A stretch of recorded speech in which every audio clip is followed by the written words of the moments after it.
computers that were used to render. Over here was one of the workstations where we got all the photography equipment, and got some burning candle at both ends. Black paint, hard drives, memory cards lying around. This little fancy thing, I'll bring it outside. This is my greatest little tool I found. It's a little easel that you use to stand up your iPod on if you're going to be out shooting your iPhone or your Samsung phone. You can prop it up. Evidence of maybe having eaten, I don't remember anymore. The coffee has just been pouring and flowing and going, and eating some really good high protein stuff when we had a chance. And, the fridge, I think, is probably completely bare. I'm even scared to go in here. There's some sausage. It's good. Hey, Merle. Hey, buddy. I love him. So the tools were out. Obviously, we were building some things. There's just, stuff lying all around. Wiffle balls and screws and stuff. And over here, we've got... Oh, there was some eating. Some evidence of we actually had some fruit at some point.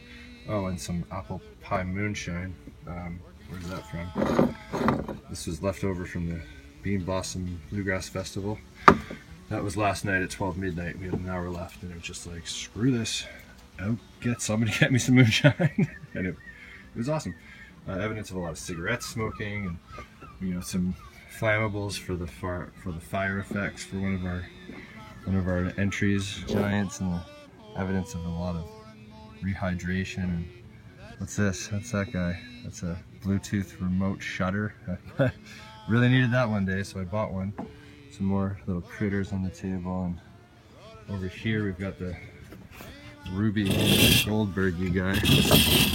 Gotta go here, and this is where this beautiful ball that Gail Gilmore brought over. It's incredible, beautiful. This ball will, roll into this nice soft foam thing we created, and there's a hose on the ground. We'll come back to that later. What do we got over here? We've got some Dungeons and Dragons toys, and for those of you who don't know me very well, I'm a big-time D&D gamer. If this is any evidence of how deep my addiction goes. Yeah, those are all of my monsters. So when I'm DMing or my friends are DMing, we can have fun and put that out on this said battle mat. For example, you take your little guy and say, okay, he's going to go there, and then this guy's going to go over here, and this guy's over here, and you got to fight. So what do you do? How do you fight in D&D? Oh, that's not good. So maybe this guy was over here was attacking, so he gets to roll one of those, and oh, I'm dead. So this guy dies. Yeah, that's how that works. We got the battle mat out. We've got accelerants and all kinds of concentrated fire starters, and rope and scissors, and we got some really cool, really high-powered matches that burn really hot. This is the Ruby Goldberg here coming down, and the ball flies out of this tube here. I figured out a way to make the tent look like it's halfway embedded into my... It's kind of cool, actually. It's like embedded into my deck. But the ball flies out of here, gets redirected down to here, knocks over all of these 2x4s, and then gently taps this device that I came up with here.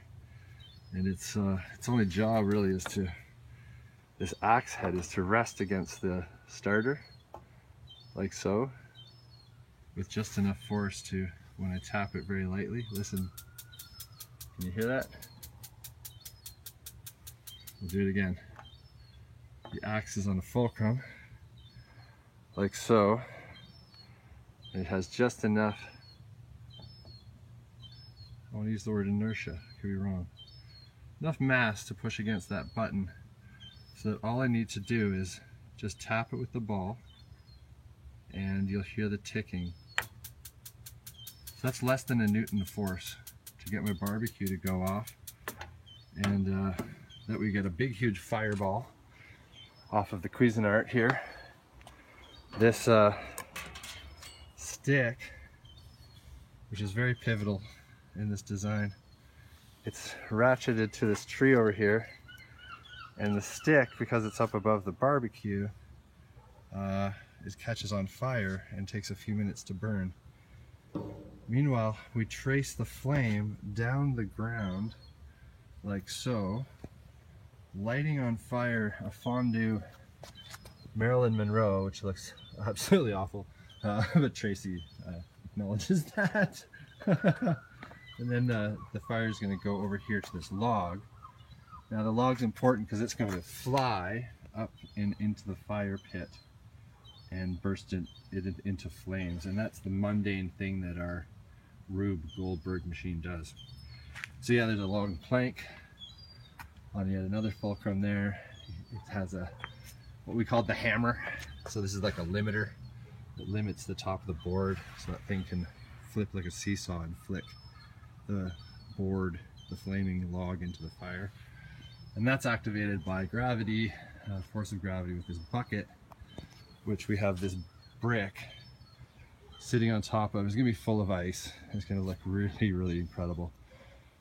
So yeah, the ball comes from up there. It hits a Dungeons and Dragons book that's on the D&D table. It deflects, it knocks over the book. That destroys that whole scene of Dungeons and Dragons. The ball pops into that yellow funnel, flies down here. That angle's wrong now. With that tube, then it flies up over the tent, knocking over the dominoes, tapping lightly the axe, fulcrum, whatever, doohickey mo, which then burns the stick, that then drops the bucket. The ice falls along with a brick, hitting the end of this teeter-totter, and then it will launch a flaming log into the fire, and that's going to be its job. So this is where I slept last night.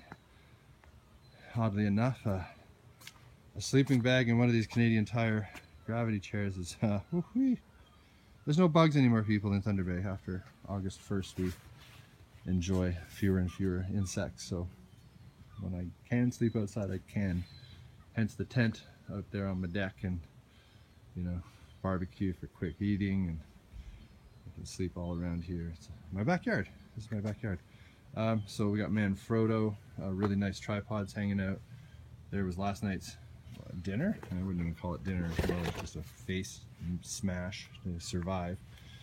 The Marilyn Monroe image that was used to make reference for Tracy to paint. Let's just take a look at this thing for a sec before the squirrels totally devour it. Look at this thing. I like to call it Nightmare Batman. It's like the Scarecrow has just made Bruce Wayne a little bit cuckoo in the head, and he's having nightmares about bats or something. That's what he would see. The pineapple shoes. First design was to use flip-flops, but got, Rob helped me out. There's the pineapple hat, the infamous pineapple hat, cowboy hat with the pineapple coming out of it. There's one of my pineapple shoes. This is a Pokemon that had to be covered in red wine and made out of maxi pads. So this is the work of one of our very talented Geschwisterschers staff. There's the tape that held the shoes on, and this is the Callista Flockhart doll. No, what's it called? I don't really know. I can't remember anymore. But this was the big Chinese dragon thing that we had to do. This was the head that we did in slow-mo. What other bits of evidence? Some evidence of snacking, some cheeses. Oh, there's another wiffle ball. Yeah, so this isn't necessarily a Pokemon video this morning. This is just proof positive evidence of what will happen when you are a creative person. And tip of the day, and this I will dedicate this video to Rob McCormick, who always says that, tip of the day, and I love his tips of the day. Check out this one, Rob. You might have one already, or 2 or 3 or 4. But yeah, look at that. It's pretty cool. You can bend the legs in any old way you want. So, like so, you can sort of make mini easels that you could stick your tripod on. I got this at Winners. Rob loves his dollar stores and his Winnerses and things like that, so I want to dedicate it to him because he was talking about mobile audio engineering and mobile video editing at the college a year and a half ago, and I'm not sure I was of mind to really see what he was talking about, but now that I've explored my own adventures in this craft, I'm really blown away at what the iPhone 6 can do with video at 1920 by 1080, making it really easy to cut together a video, do some trimming, some slicing, really intuitive tools for slipping, and ultimately when you're finished with your iMovie, you just simply, you know what? Just click the button and put it on YouTube, like boop. So that's what I'm about to do now. Peace and love to all my Gish West team. It's been an incredible ride, and I'm super tired, but I'm also really creatively energized by this. It was almost like a 1-week sabbatical, doing 25 original works of art, and they'll be trickling out on YouTube, so I hope you enjoy them. Bye bye, friends.